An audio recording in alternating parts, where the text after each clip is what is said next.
Lesser-known facts about the Italian Mafia. The Mafia's first official rules were written down in the 1920s. The rules of Cosa Nostra, omertà, loyalty to the family, not harming women, etc., were known orally, but it was revealed that they were first manually written down by a boss in the 1920s. The document contained an 11-point code of conduct. Mafia members did not even know each other's real names.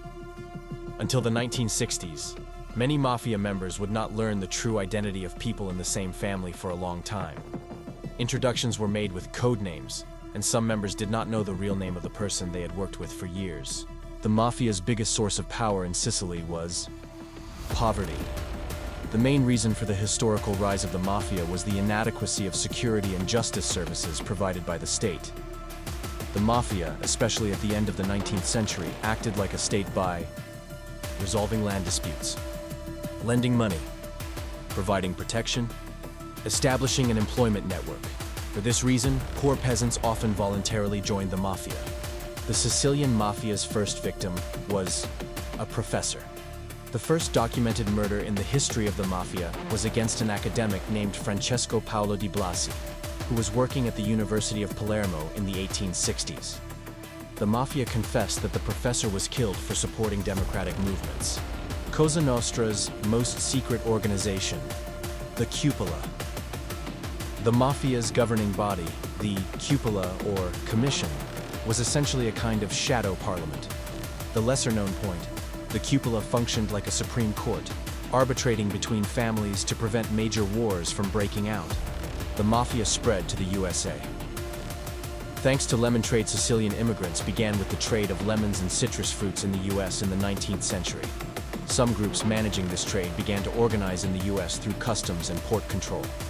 Thus, the Mafia's entry into the US occurred via the lemon trade before the Prohibition era. The 'Ndrangheta's most secret meeting place was a dolphin statue.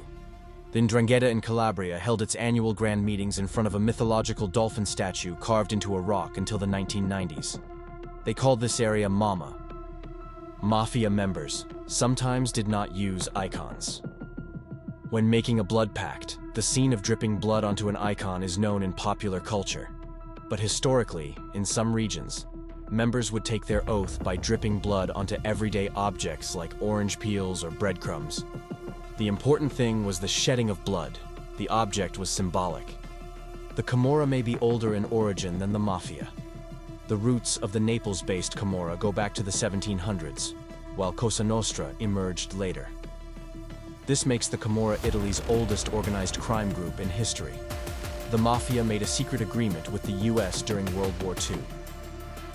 One of the lesser-known facts, historical documents contain the claim that during the invasion of Sicily in 1943, Operation Husky, the American army collaborated with US Mafia leader Lucky Luciano to secure Sicilian ports. Women are officially forbidden in the Mafia, but de facto, some families were run by women. Traditionally, women have no voice in the Mafia. However, since the 90s, many families have been run by the wives or mothers. For example, wives relayed orders in place of arrested bosses. In some families, women were the final decision makers, but this was never reflected to the outside world. The 'Ndrangheta is the world's richest organized crime group. Because it controls a large part of the cocaine trade, its annual revenues are thought to be at a level that rivals national economies.